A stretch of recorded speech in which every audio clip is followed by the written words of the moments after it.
Asadanka Onyankopon na ya Awurade Yesu Kristo so bio mu de nkwa fam yen. Ehu enase Onyame bona aso amfa nye wanna wani brima e de nome ne ohaw na ebrew.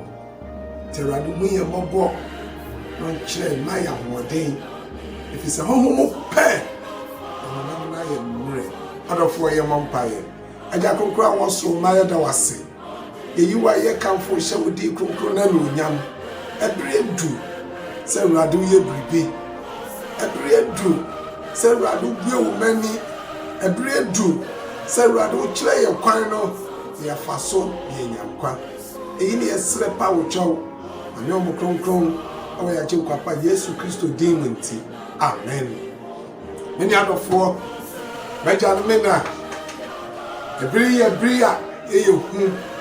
Aniti edisam etidu etichemu enum ani esian. Revelation chapter 10 verse 5 and 6 for menti Awurade asem eyentama Onyankopon bofo ekaye eyehu na bibia mekan say quotation ya mo hyeme adenti ose na obofo a mehu no se ogina epo ene asase so no ma ne nsa nifa so kire osoro na okania ote asedada a obo soro ni nia ewomu ni asase ni nia ewomu ni epo ni nia ewomu no nyina ntem se bribi eniho bio e bribi eniho bio mini adofo me ma me papa sofo asore pani e bribi ho bio ema excuse e bribi ho bio ema somwo e bribi ho bio ema ewiase ni omaya ye bri efise enche Onyankopon do ba Yesu Kristo besane no ba be fa ne ma kai se we yo hwasufo Onyame di ne ma bi ahya wonsa eja odi ma bi ni oyiri bi ahya wonsa asore panyi odi asafo male di ahya wonsa osofo odi asafo mu ni nyina di ahya wonsa omampanyi odi omamu ni nyina di ahya wonsa adwumawura odi adwuma ni nyina di ahya wonsa meno ye wakunta bubu wo Nyame animo nanso esane se ya danti obonsam aguababone edi afra nanso se ye sorry a odofo se ye sorry a se ye sorry se bring you home me ni ubiomo se ye sorry a ni ye bompa ni ye serra di Nyankopon a o odini ye de no obesa de amaye biomo ebili say oh Solomon Brisu ka 1 Kings chapter 3 na osina mana nyodane banu solo Onyame ma Solomon nyansa ama ni tumi bu atentre ni esa de oba no eja me ba no esa ma ni biomo me mpai bon se wo be sorry they are free Yesu Kristo a anko be bu atentre ni na ne ye de no ode be maye kai biomo oh Yesu Kristo dana Petro munyane no Yesu sorry o kasama eponi ye din se wo me no be sorry ya nanke ye be bompai afrehwe Awurade a anko be kasa anka ye ma ye be kasa ye dwumasem anko be kasa COVID-19 yi awo anka tu betwa na so one denti ba denti ye fa COVID-19 ho eyeyi Awurade fa ye body chain odafo se Nyame ba wo be so be person na nyenti etwa se wo sorry if so for say every end wo ma me ni ubio and nti ye hwe our 1 Kings chapter 19 verses number 5 to 7 I for whom edikai etie ye dunkro ni chichemu a eye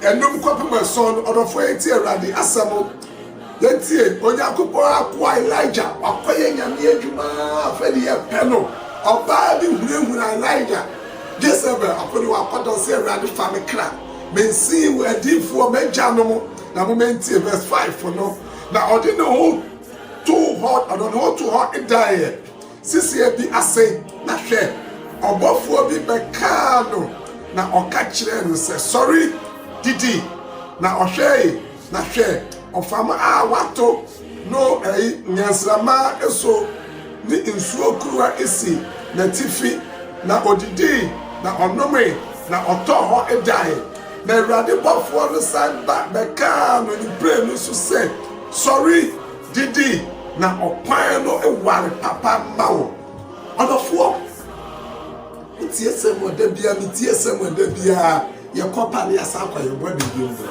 asa akoda ene apeni baye ehimfu na baba kwa ya me adwuma oh me di rasoman wodu fie na wada ni brain no so ose onyane na efise kwan no ware adwuma da me no wani mu no so adwuma kwan na da ye ni mu no ware impempen so aye mane dulo odofo si yambre ye ni kotodwa ni ma mompaya ye mane be chinsamo ye mane be yira we tramo the great and the super bunny sorry why me you sorry no kwan no worry wa worry ani mu no okwan no worry why okunu oyire okwan no worry agiri fo okwan no worry e wa brabom adwuma wura okwan no worry we man bible ye here say be sorry oda suo mu awia brimu ye nyampre bompa kan ahwehwe ogie ne mo afi Nyankopon nche osi kwan no worry if you say bring me home ma me no bi ma ye de da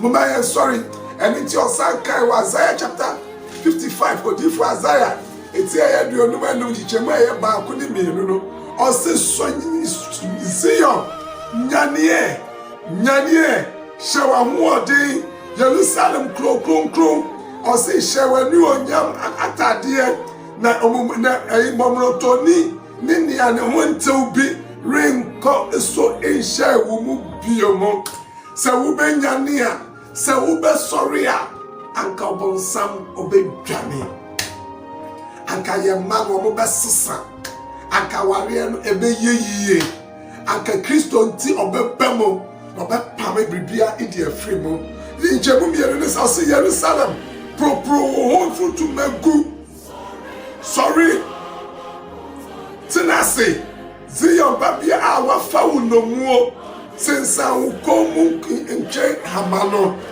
ja so bo na fampai bo ani akonjire fasre radi nche adomo no beyi pondua hamani nyinara die free wo so enehwe utua prosika e ma so for so oya akonjire ma wada no so for e bomba ya ma minua se wa se wa ye mra hwi ni ho osofo. Look at the book of Joshua chapter 1 and yes, we have a castle Joshua. Or say ye day, ye now. Na show one day and slow. San your mammy and son for your many baby are da. So obey a day, ejina also. So obey a nam, ejina also. So obey a GD, I could draw ejina also. And tell you, we catch yourself as also make come on by woman and my embrace. Bible say, why I'll go to my show one day. Miana met to me a shame one day. Anything near the way. Sorry, they bring you on my menubio. Mamma, pro, ya move to many in a move. Identity, the trust said, me no. Yes, sorry, fear and nemo. Romans chapter 30, verse number 11.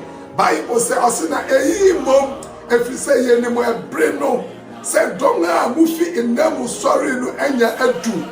Na afe ye kwaji aben achen bri a ye die and gidi for ye kwaji aben yo can I say I 1st January and ne ye grab name and jet December corner we ye other 4 year my kwaji nana ben bri twam kwashow show ye ni mo brino and you mean you dia dance say Kristo my na ben and bring you dia dance say Kristo eba adenti no we for wakawa ne atumi ya kaya ne atumi mini okwanhwani mini ogidini mini okristoni awhwe rade kwan e ba ne say na one day sorry why every kura one day you kura wakani and who need spare oil don't be a foolish virgin on ya sorry na pay money me go kan ni wakani animo ansana you fukuru no aba enti me de me sabu baba kwada wie we rade kokko de ma me no oh nam na ku apostle etumi na ofo ewa efisofo eti eye enum